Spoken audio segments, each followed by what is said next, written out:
지금 군대 가 있는 우리 이제 청년들이 2명이 있는데 군대 가 있을 때 제가 장난치는 걸 워낙 좋아해서 군대 가 있는 친구들이 이제 잠깐 휴가를 나오게 되면 항상 추천하는 영화를 항상 보내주곤 했었어요. 그 영화의 제목이 어떤 영화였냐면 바로 이 영화입니다. 벤자민 버튼의 시간은 거꾸로 간다. 그래서 너의 시간은 이제 거꾸로 갈 것이니 군 생활이 앞으로 너에게 어떤 의미를 가져오는지 너는 한번 이해하여 보아라. 그러면서 이 영화를 보여주는데 혹시 이 영화 본 적 있으세요? 네, 보신 분들도 있고 보지 않으신 분들도 있을 것 같은데 이 영화는 어떻게 시작하냐면 원래 우리가 태어나면 어린아이, 갓난아이, 우리가 상상할 수 있는 모습의 아주 자그마한 아이로 태어나잖아요. 근데 이 영화는 어떻게 시작하냐면 약간 공상과학 영화 같은 그런 느낌인데 태어났는데 할아버지입니다. 그래서 그 할아버지가 이제 날이 갈수록 우리는 점점 나이가 먹어가면 먹어갈수록 늙잖아요. 그렇죠? 뭐 주름살도 생기고 뭐 예를 들어 병도 생기고 하는데 태어날 때부터 아예 늙은 할아버지로 태어나는 거예요. 할아버지로 태어나서 할아버지가 가지고 있을 만한 질병들을 다 이미 소유한 채로 살아갑니다. 그러다가 이제 나이가 먹어가고 시간이 흘러갈수록 어떻게 돼요? 이 사람이 점점 갑자기 병이 다 없어지기 시작하고 낫기 시작하고 주름살이 하나씩 펴지기 시작하고 그래서 점점 젊어지는 그런 내용의 영화입니다. 이 영화에 안 그래도 이렇게 지금 이제 포스터가 2가지가 있죠. 그래서 이 영화 중간에 로맨스 장면도 있어요. 그래서 6살 연하로 분명히 만났는데 분명히 내가 연상이었어. 남자가 연상, 브래드 피트가 연상인데 점점 바뀌어가는 거죠. 굉장히 이상한 일들이 일어나는데 그 이상은 여러분들이 영화는 또 제가 내용을 자세히 자꾸 말씀을 드리면 스포일러가 되니까 여러분들이 시간 되시면 특히 군대에 가 있는 친구들에게 같이 함께 추천하면서 같이 보면 좋을 것 같습니다. 벤자민 버튼의 시간은 거꾸로 간다. 저에게는 그렇게 막 재밌는 영화라고 볼 수는 없어요. 재밌는 영화는 아닌데 저에게는 꽤나 의미 있는 영화였습니다. 인생 영화로 꼽는 분들도 몇 분 계시더라고요. 영화는 호불호니까 그래서 여러분들이 이 영화를 한번 보시면 좋지 않을까 싶습니다. 이 영화에 나오는 내용이 시간이 이제 어떤 한 사람의 인생의 시간이 거꾸로 간다라는 그런 내용과 컨셉이잖아요. 그렇죠? 그런데 저는 오늘 이 말씀 설교를 준비하면서 마치 이 시간이 거꾸로 가는 듯한 이 개념이 우리에게도 분명히 적용이 될 수 있겠다 하는 생각이 들었습니다. 그러니까 우리는 아기로 태어나서 늙은 할아버지 혹은 할머니로 늙어갈 때까지 이렇게 시간이 이렇게 순서대로 흘러가는데 하나님의 시간표는 조금 다를 수도 있겠다 하는 것이 제가 이 영화를 보면서 떠올랐던 하나님의 시간표와 우리의 시간표의 차이였던 것입니다. 제가 여름 수련회 때 이와 같은 이야기를 했어요. 하나님의 시간과 사람의 시간. 그래서 사람의 시간, 우리가 잘 알고 있는 시간, 우리가 흘러가고 있는, 생각하고 있는, 우리가 상상할 수 있는 시간은 보통 크로노스라고 성경에서 이야기합니다. 헬라어로 크로노스라는 건데, 자, 우리가 어린아이로 태어나서 이렇게 죽을 때까지 시간이 이렇게 흐르죠. 우리가 보통 알고 있는 인간의 시간표입니다. 그런데 하나님의 시간표, 즉 카이로스는 우리가 생각하는 것처럼 이렇게 흘러가는 것이 아니라 이렇게도 흘러갈 수 있다는 거예요. 그러니까 하나님의 시간표와 사람의 시간표는 조금 다를 수도 있다는 겁니다. 그래서 성경에 보면 이렇게 나와 있습니다. 베드로후서 3장 8절에 같이 함께 읽어볼까요? 자, 글씨 보이시죠? 시작. 사랑하는 여러분, 주님에게는 하루가 1000년 같고 1000년이 하루와 같다는 사실을 잊지 마십시오. 이거는 제가 그냥 그래프로 그려본 거기 때문에 이게 실제로 하나님의 시간표가 이러하다라고 이해할 수는 없습니다. 그런데 어찌됐든 1000년이 하루 같고 하루가 1000년 같다고 하잖아요. 우리는 시간을 선의 개념으로 이해를 하는데 하나님은 뭐 3차원, 4차원, 5차원 다른 차원으로 우리가 생각하는 시간을 다르게 해석하고 그 시간을 살아가시는 분이 하나님이다라는 이야기입니다. 그래서 오늘 우리가 말씀을 제대로 이렇게 같이 함께 나누기 전에 하나님의 시간표와 우리 사람의 시간표를 한번 이렇게 비교를 해보자는 거예요. 우리가 인간의 시간표는 우리가 알고 있다시피 타임라인이 이렇게 지나가죠. 크로노스입니다. 그런데 하나님의 시간표는요, 이렇게도 흘러갈 수 있다는 거예요. 거꾸로죠. 우리 여름 수련회 때 제가 하나님의 나라가 가까이에 왔다, 회개하여라, 복음을 믿어라, 마가복음 1장 15절 말씀 우리 여름 수련회를 했는데, 하나님의 나라가 가까이에 오고 있다고 이야기하고 있죠. 그러니까 우리는 시간이 가고 있는데 하나님의 나라는, 하나님의 시간은 오고 있다라고 이렇게 이야기를 한다는 겁니다.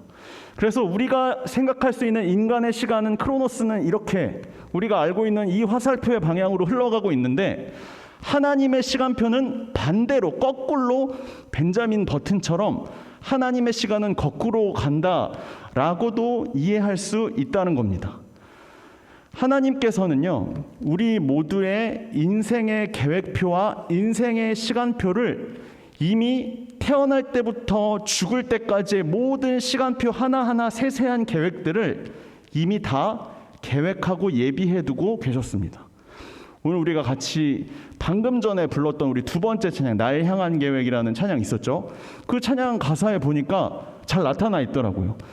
지금 여기 계시면 나에게 말씀해 주시는 하나님, 지금 너에게 하고 싶은 말이 뭔데, 바로 뭐냐면, 사실은 나는 너가 죽을 때까지의 모든 인생의 계획표와 시간표를 다 짜놓고 있는데 지금 너는 이 상황이야 라고 하시는 것이 지금 나에게 하시는 하나님의 말씀이라는 겁니다. 그러니까 여러분, 크로노스와 이 카이로스의 이 시간 사이에서 우리는 살아가고 있습니다. 사도행전 1장 27절을 보면 이 크로노스와 카이로스 사이의 시간을 살아가고 있는 우리들을 향해 이와 같은 이야기를 하고 있습니다. 우리 같이 함께 한번 읽어보겠습니다. 시작. 이렇게 하신 것은 사람으로 하여금 하나님을 찾게 하려시려는 것입니다. 사람이 하나님을 더듬어 찾기만 하면 만날 수 있을 것입니다. 사실 하나님은 우리 각 사람에게서 멀리 떨어져 계시지 않습니다. 우리는 내가 앞으로 10년 후, 20년 후, 30년 후 인생의 모든 계획표와 그래프를 다 그리고 그 인생의 계획표를 따라 내가 열심히 할 수 있는 능력과 재능과, 그리고 뭐 열심히 공부도 하고 여러 가지 배우기도 하고 하면서 내가 내 힘으로 내 스스로 나의 미래를 개척하려고 이렇게 생각을 합니다. 그게 마땅하잖아요. 그게 틀린 게 아니잖아요. 그렇죠? 그런데 여러분, 하나님께서는 여러분의 시간표를 이미 다 계획을 마친 상태로 여러분들을 향해 살아가도록 만드셨다는 거예요. 그러니까 하나님께서는 여러분들이 태어나기 전부터, 창세, 모든 온 세계가, 온 지구 만물이 창조되기 이전부터 여러분들의 태어날 때부터 죽을 때까지의 모든 인생의 계획표를 다 만들어 놓은 다음에 여러분들을 그 시간표의 크로노스의 시간으로 여러분들을 향해, 지구를 향해 던져 놓은 겁니다. 여러분들은 그 던져 놓은 그 인생의 계획표, 하나님의 인생의 계획표 아래에서 살아가는 거예요. 그런데 여기 보면 하나님을 더듬어 찾아가는 그 시간이 바로 우리가 살아가는 지금 이 시간, 크로노스의 시간이라는 거죠. 하나님이 나를 향해서 미리 계획해 놓았던 시간표와 계획표는 무엇일까? 하나님이 나를 향해 만들어 놓은 계획은 무엇일까를 여러분들이 지금은 다 알 수 없으나 더듬어서 마스크가 아니죠. 안대로 눈을 가리고 암중모색이라고 하는데, 내가 보이지 않는 나의 미래를 더듬어 찾아서 하나님이 나를 향해서 만들어 오는 인생의 계획표를 찾아가는 것이 우리가 살아가는 인생이라는 것입니다. 그래서 여러분, 우리가 살아가고 있는 이 인생은요, 또 여러 가지 타임라인 속에 단계가 있습니다. 제가 몇 주 전에 성장에 대해서 같이 함께 계속해서 말씀을 나눴는데, 우리가 살아가는 인생 가운데에는 이와 같이 영적 아이, 영적 청년, 그리고 영적 부모의 단계가 있습니다. 우리가 몸이 자라면 아이에서 청년에서 부모로서 나이가 들어가면 들어갈수록 자기 역할과 그 성장 단계에 맞는 일을 해야 하는 것처럼, 영적으로도 하나님이 만들어 놓은 카이로스와 크로노스의 그 시간표에도 영적 아이, 영적 청년, 영적 부모로서의 그 영적인 믿음의 분량, 믿음의 크기에 따른 단계가 있다는 것입니다. 처음에는 하나님이 겨자씨만한 믿음을 넣어주셨다고 그랬죠. 그 믿음이 죄로 가득 차 있는 이 나의 마음 속에서 겨자씨만한 믿음이 점점 커져가며 확장하면서 그 믿음이 점점 부풀려져 가면서 그 믿음이 더 커지는, 내 죄보다 더 커지는 순간을 우리가 영적인 성장을 한다고 제가 말씀을 드렸죠. 영적 아이에서 청년에서 부모로 성장을 하는 그 성장 전마다 하나님께서 무언가 포인트를 하나씩 주셨다는 겁니다. 성장을 하려면 나에게 무언가 필요한 것, 꼭 지나쳐야 하는 순간을 우리는 고난이라고 부릅니다. 너가 이 고난의 테스트, 시험을 잘 통과했을 때 영적 아이, 믿음이 아주 조그마한 겨자씨만한 상태에서 조금 더 커져서 가지의 상태로, 가지에서 또 풍성한 열매를 맺는 나무로 하나하나 이렇게 발전되어 나갈 수 있도록 하는 것, 그 사이에 하나님께서는 우리에게 고난을 허락해 주신다는 것입니다. 그래서 여러분, 내가 지금 고난을 겪고 있다, 내가 너무 힘들다, 왜 하나님이 나한테 이렇게 힘든 일을 겪게 하시는지 모르겠다 라고 여러분들이 판단이 되시면, 아, 하나님이 지금 나의 믿음을 체크하고 있구나, 나에게 그 다음 단계의 영적 성장의 스테이지로 데려가시려고 나에게 무언가 시험을 주고 있구나, 테스트를 시키고 있구나 라고 생각을 하면 된다는 겁니다. 그래서 여러분, 저는 항상 말씀을 드리죠. 인생은 해석이라고. 여러분들이 내가 고난을 겪고 있으시다면 그것도 우리는 이미 다 계획되어 있잖아요. 그렇죠? 하나님 시간표는 거꾸로 가고 있잖아요. 여러분들이 한번 해석을 해보시라는 겁니다. 내가 지금 굉장히 힘든 상황이다. 지금 하나님이 나한테 무언가 테스트를 시작하고 계시는 건가? 한번 해석을 해보시라는 겁니다. 하나님이 내가 이러한 테스트를 거치고 이러한 고난을 잘 맞춰서 믿음으로 승리하게 되었을 때 이처럼 성장을 시키셨구나. 이거는요, 그 고난의 그 테스트가 다 끝난 다음에 나중에 되돌아보았을 때 알게 됩니다. 여러분들이 한번 되돌아보세요. 여러분들이 얼마나 힘들었던 그 한순간을 지났을 때 내가 어떻게 성장되었는지 여러분들이 한번 생각해 보실 수 있을 겁니다. 우리 여기 있는 우리 모두가 지금 한 사람도 빠짐없이 하나님의 시간표와 계획표가 있는데, 그 시간표와 계획표 속에서 여러분들은 지금 던져져서 살아가고 있고, 여러분들에게 만약에 지금 이 순간 나에게 고난이 찾아왔다면 하나님이 나에게 잠시 주시는 다음 성장 단계의 스테이지를 위한 테스트 시간이다라고 이렇게 이해를 하시면 된다는 겁니다. 오늘 우리가 같이 함께 읽은 우리 창세기 32장에서 22절, 32절 이 말씀, 야곱이 하나님과 씨름을 하는 장면입니다. 야곱이 하나님과 씨름을 하는 것에 대해서 이제 보통 많은 설교자, 목사님들이 이거는 이제 영적 씨름, 그러니까 기도를 하나님과 함께 빡세게 밤새도록 철야 기도를 해서 하나님께서 그 축복을 주시려고, 그 축복을 주시기 위해서 이와 같은 기도의 과정을 거치는 것이다 라고 보통 말씀하십니다. 요거는 틀린 말이 아니에요. 맞습니다. 100% 맞습니다. 100% 맞는데, 저는 이게 100% 맞긴 하나, 이렇게 되면 하나님이 우리에게 허락하신 인생의 계획표 가운데서 이 야곱이 어떤 일을 겪는 것인가에 대해서 해석하면 50%밖에 이해를 못하는 것이라고 생각을 합니다. 그래서 우리가 오늘 지금 방금 말씀드린 하나님의 시간표와 나의 시간표 사이에서 이 야곱의 이야기를 한번 같이 함께 보자라는 겁니다. 야곱이 하나님과 지금 씨름을 하고 있습니다. 그런데 야곱이 하나님과 이렇게 씨름을 하기 바로 직전에 어떤 일이 있었는지를 우리가 한번 좀 살펴봐야 됩니다.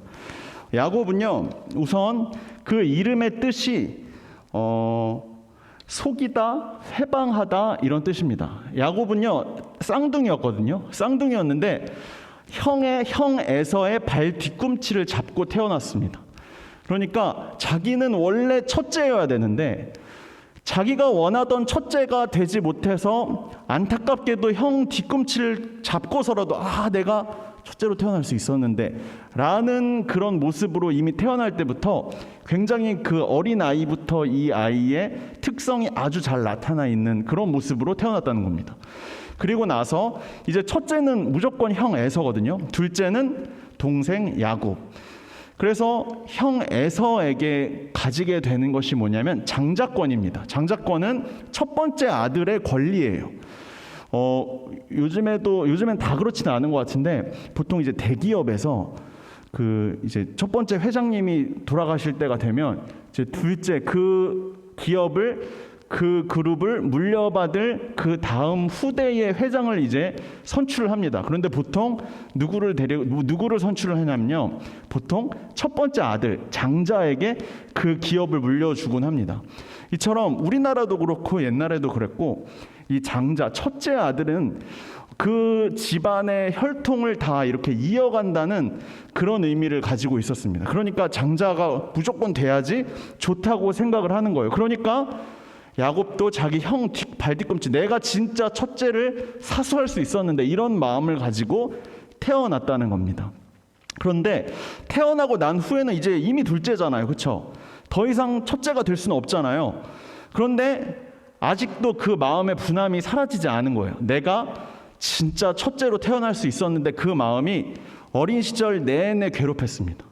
그래서 어떻게 했냐면, 아버지가 눈이 어두워서 아버지가 축복하고 기도할 수 없는 상태임을 깨닫고 난 후에 아버지에게 첫째 장자에게만 축복하며 기도할 수 있는 그 타이밍에 아버지의 눈과 귀를 가리고 속여서 아버지를 통해서 그 장자의 축복 기도를 받아냅니다. 나중에 알게 된 거예요. 내가 지금 기도해준 아이가 첫째 에서가 아니었다는 사실을. 하지만 어떻게 해요? 이미 축복 기도를 하고 난 상태예요. 장자권이 누구에게 넘어갔어요? 형 에서가 아니라 동생 야곱에게 넘어가 버리고 말았습니다. 그 사실을 형 에서는 나중에 깨달았어요. 분하죠. 그러나 그 사실을 깨닫고 난 후에는 이미 동생 야곱은 어디 멀리로 도망가 버리고 난 후였습니다. 동생 야곱은 이제 더 이상 몇십 년 동안 형 에서의 얼굴을 볼 수가 없는 상태였어요. 자, 그리고 나서 그 이후에도 동생 야곱의 인생은 매우 비슷한 모습으로 계속해서 전개가 됩니다. 그 다음에 외삼촌 라반의 집에 가서 7년 동안 아내를 얻기 위한 일을 뼈빠지게 합니다. 그리고 나서 외삼촌 라반이 너 7년만 더 일하면 내가 내 재산 일부를 다 떼주고 너에게 원하는 그 아내를 얻게 해주겠다라고 이야기를 합니다. 자, 그런데 그 사이에요, 야곱은 자기가 원하는 재물을 탈취하기 위한 계획을 철저하게 세우기 시작합니다.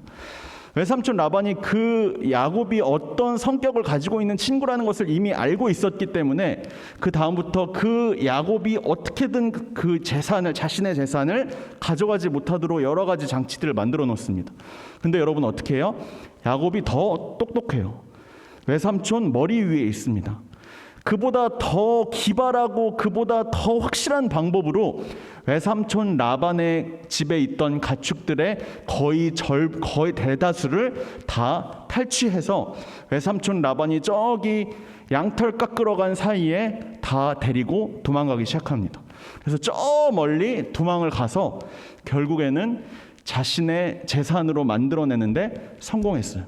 자, 야곱의 인생에 그렇게 되고자 했던 것, 원했던 것, 첫 번째, 자신의 야망, 끝으로 원했던 장자권, 첫째 아들의 권리를, 그 축복을 어떻게든 뺏어서 가질 수 있게 됐습니다. 두 번째, 외삼촌 라반의 재산, 가축을 자신이 가질 수 있는 모든 정보와 꾀와 지식을 다 동원해서 외삼촌 라반의 재산도 다 탈취할 수가 있었습니다.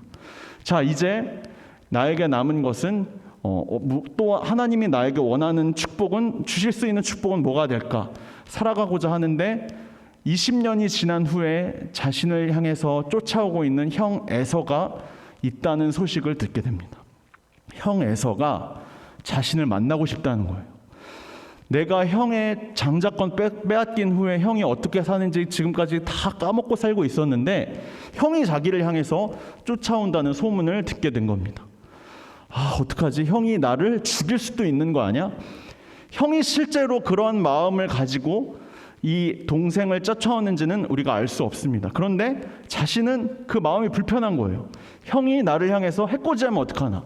나를 죽이려고 쫓아오면 어떡하나?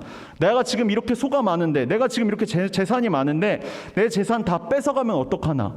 걱정이 되는 거예요. 그래서 재산을 소를 두 그룹으로 나눕니다. 그래서 일진 먼저 가고 이진 먼저 그 다음 출발하고 그 다음에 뒤쫓아오는 거예요. 이런 식으로 내가 재산을 절반만 뺏길 수 있게 혹은 아예 뺏기지 않게 여러 가지 또 계속 꾀를 쓰는 거예요. 그런데 그 순간 자신을 향해서 100명의 종을 이끌고 자신을 쫓아오고 있다는 에서 형의 이야기를 듣고 나서 그 다음에 자신의 가족들과 함께 이곳 씨름을 하기 위해서 이곳에 오게 된 것입니다. 자, 지금 야곱은 사방이 우겨쌈을 쌓이는 듯한 굉장한 고통을 느끼고 있습니다. 지금 나를 향해 쫓아오고 있어요. 형이 쫓아오고 있어요. 거기에다가 내가 지금 이곳에 왔는데 누군가가 갑자기 나를 향해서 씨름을 걸어오고 있습니다. 야곱에게 지금 나타난 두 가지 고난이 뭡니까? 첫 번째, 형이 나를 향해 장자권이 빼앗겨서 아마 나에게 복수할 수도 있는 형이 나를 향해 쫓아오고 있다. 두 번째, 지금 그 힘든 상황 가운데서 나를 향해 누군가가 씨름을 하자고 씨름을 걸어오고 있다. 이 두 가지의 고난이 야곱을 향해 닥쳐오고 있습니다. 그리고 나서 야곱은 이 사람과 함께 씨름을 하게 됩니다. 씨름을 하는데 지금까지 자기가 만나왔던 사람 중에 이 사람보다 씨름을 잘하는 사람이 한 명도 없었어요. 씨름을 너무 잘해요. 도저히 이 사람의 씨름을 이길 수가 없습니다. 계속해서 내가 알고 있는 모든 씨름의 정보를 동원해서 그리고 꾀도 써가면서 계속 이 씨름을 이기기 위해 안간 힘을 쓰기 시작합니다. 그러다가 25절에 이렇게 나타나 있죠. 도저히 이 사람이 야곱을 이길 수 없다는 것을 알고서 이 사람이 야곱의 엉덩이 뼈를 치게 됩니다. 여기 개역개정 성경에는 환도뼈라고 나와 있는데 이 사람의 환도뼈를 쳐서 엉덩이 뼈를 쳐서 이 야곱이 정상적으로는 이 씨름을 이길 수 없는 상태로 만들어 버리는 겁니다. 그런데도 불구하고 야곱은 씨름을 져요. 절대 지지 않아요. 끝까지 이 씨름에서 이기기 위한 여러 가지 노력을 해서 결국에는 이 씨름에서 이길 수가 있게 됩니다. 결국에는 자기가 원하는 그 승리를 쟁취해낸 겁니다. 여기서 이 씨름 가운데서 엉덩이 뼈를 다쳐가면서도 이 씨름에서 승리하고 난 다음에 야곱은 이 사람에게 당당히 요구합니다. 사람 아니죠. 아저씨 사람 아니죠. 이 어두운 컴컴한 가운데서 씨름을 했기 때문에 이 사람의 얼굴을 도저히 볼 수가 없었어요. 그런데 여러분, 원래 이분의 얼굴은 볼 수 없는 상태였습니다. 어두컴컴한 상태였든 밝은 상태였든 이분의 얼굴은 볼 수가 없습니다. 왜냐하면 이분이 사람이 아니라 하나님이었기 때문입니다. 하나님의 얼굴을 볼 수 있는 것은 지금 지상에서는 일어날 수 없는 일입니다. 천국에 가야만 하나님의 얼굴을 볼 수 있습니다. 이 사람이 지금 내가 씨름을 했던 이 사람이 하나님이었다는 것을 깨닫고 바로 그 자리에서 자신이 원하는 축복을 이야기합니다. 26절입니다. 야곱은 자기에게 축복해 주지 않으면 보내지 않겠다라고 떼를 쓰기 시작하는 겁니다. 이제 내가 당신에게 씨름을 이겼으니까 당신은 하나님이잖아요. 하나님이니까 내가 원하는 축복을 주십시오. 제가 지금 재산을 가지고 있거든요. 제가 지금 장자권을 가지고 있거든요. 이제 제가 가지고 싶은 또 다른 축복이 있습니다. 또 다른 축복 저에게 꼭 허락해 주십시오 라고 그 자리에서 이야기를 합니다. 자, 그랬더니 29절입니다. 그 자리에서 어찌하여 나의 이름을 묻느냐 하면서 그 자리에서 야곱에게 축복해 주었다라고 이야기합니다. 그런데 여러분, 이 말씀을 잘 읽어보면요, 야곱이 원했던 축복과 이 자리에서 씨름을 했던 하나님이 주었던 축복과는 커다란 차이가 있다는 것을 여러분들이 이해하셔야 됩니다.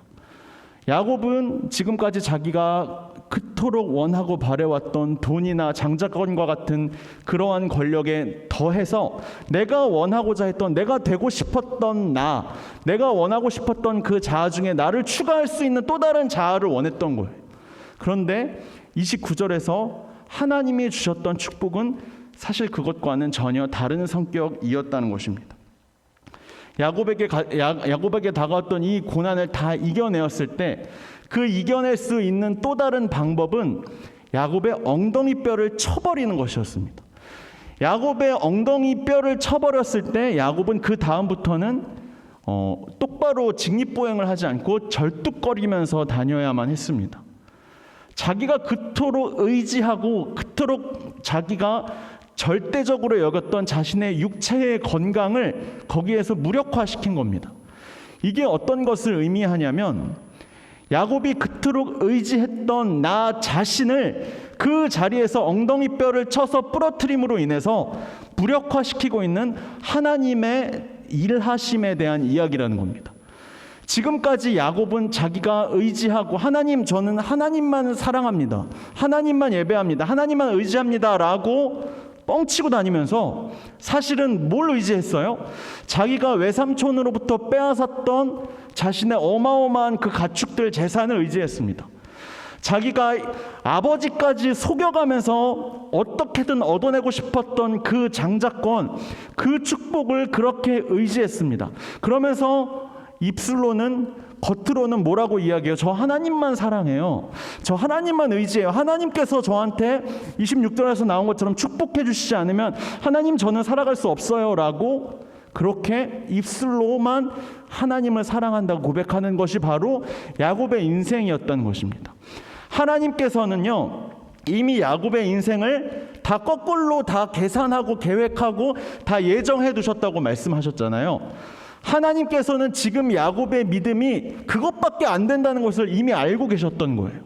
그것밖에 안 되니까 너는 지금 이제 다음 스테이지로 넘어가야 돼.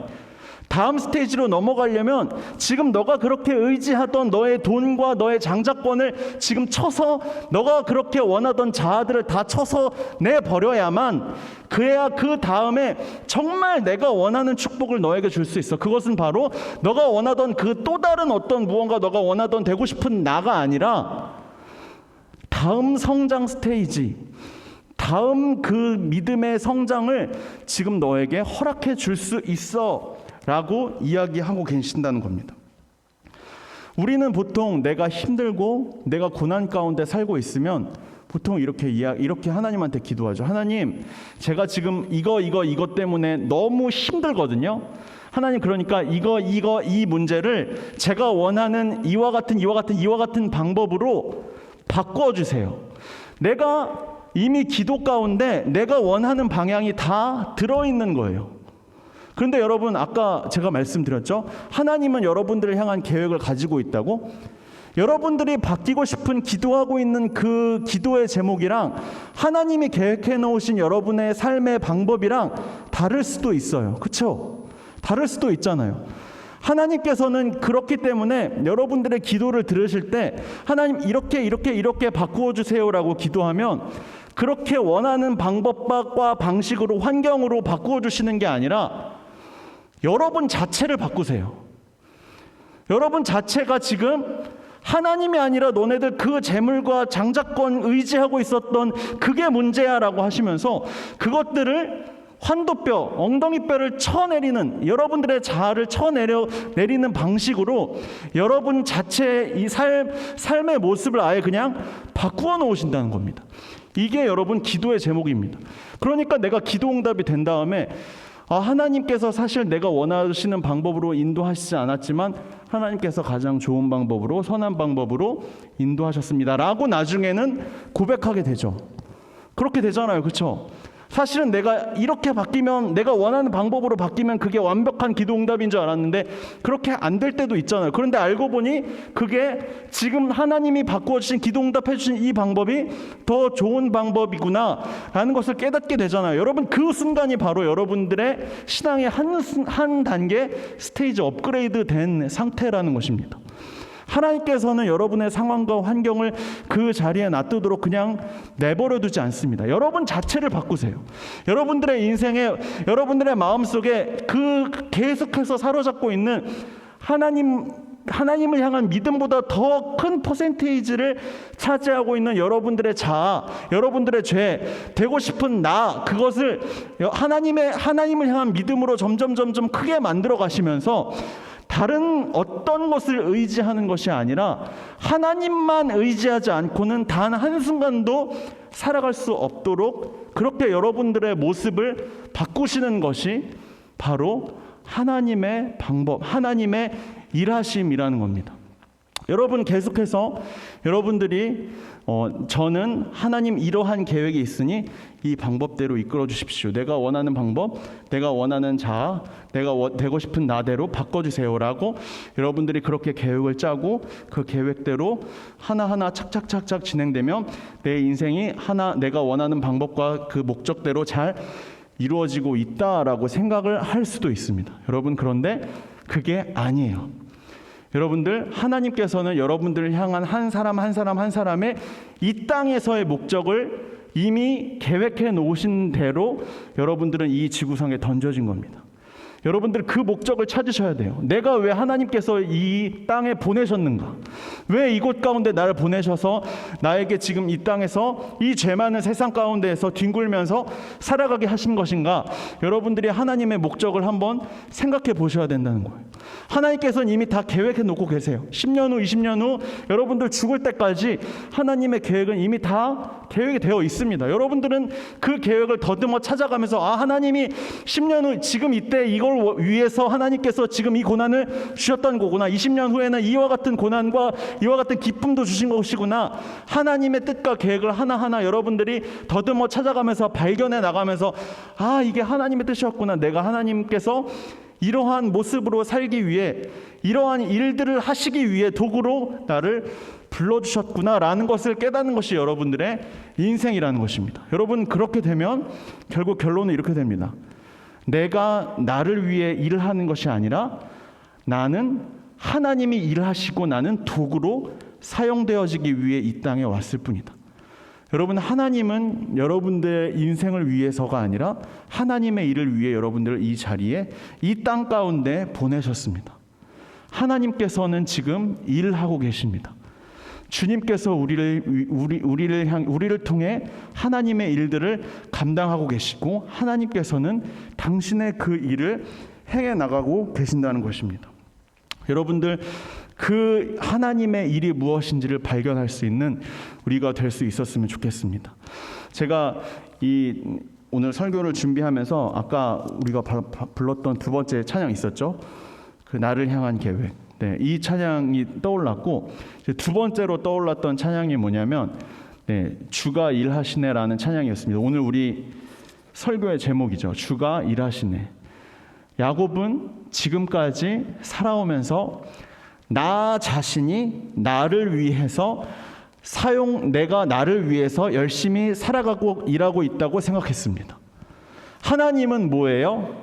그냥 내 인생의 조력자예요. 여러분, 내 인생의 주인공은 누구였어요? 야곱, 나 자신이었어요. 하나님은 나의 인생을 옆에서 내가 원하는 방식으로 잘 돌아갈 수 있게 도와주는 그냥 그런 좋은 분이었던 겁니다. 여러분, 크게 착각한 거였습니다. 야곱이 자신의 엉덩이 뼈가 다 이렇게 부러지고 난 후에 나는 하나님이라는 지팡이를 의지하지 않고는 단 한순간도 한 걸음도 움직일 수 없는 절름발이에 불과하구나. 그 씨름의 장소에서 깨닫게 된 겁니다. 물론 씨름에서 누가 이겼어요? 야곱이 이겼죠. 하나님이 졌잖아요. 하나님이 질 수 있습니까? 여러분, 우리가 같이 잘 부르는 찬양 중에 이런 찬양이 있죠. 그가 오신 이유라는 찬양이죠. 그가 이 땅에 오신 이유, 져야만 승리하는. 예수님이 우리를 위해서 십자가 위에서 패배하셨다고. 세상 사람들이 저 예수라는 자는 패배했다고 이야기하지만 우리는 그 십자가 사건을 패배라고 이야기하지 않고 승리라고 이야기를 합니다. 예수님이 우리를 위해서 십자가에 져주신 사건이 여러분들의 인생을 위해서 하나님이 져주신 사건이라는 거예요. 우리가 이 시간 이 찬양 같이 함께 부르면서 찬양의 가사의 의미를 잘 떠올리셨으면 좋겠습니다. 여러분들 다 지금 당장은 아니라 하더라도 아니면 최근에라도 날이 저물어갈 때와 같은 빈들에 서 있는 것과 같은 힘들고 어려운 고난 가운데 처한 적이 있으셨을 것입니다. 여러분, 그 고난의 순간이 하나님께서 여러분들을 향한 그 믿음의 그 성장을 위한 성장점에 지금 너가 위치해 있다는 것을 알려주시는 사인이라는 것을 기억했으면 좋겠습니다. 혹여나 지금 여러분 고난 가운데 살아가고 계십니까? 왜 내 인생 안 풀리냐고 하나님께 협박하면서 하나님한테 불평하고 있는 것이 여러분들의 지금 모습이지 않습니까? 여러분들, 지금 내가 하나님께서 시험하고 연단하고 계시는 순간과 시간이라는 것을 여러분들이 깨달았으면 좋겠습니다. 우리 이 시간에 이 찬양 같이 함께 부를 때, 하나님, 지금 하나님의 시간표, 나를 향한 하나님의 시간표는 언제입니까? 라고 나에게 되물으면서 하나님 앞에 고백하면서 이 찬양 함께 불렀으면 좋겠습니다. 주가 일하시네 같이 함께 찬양하겠습니다.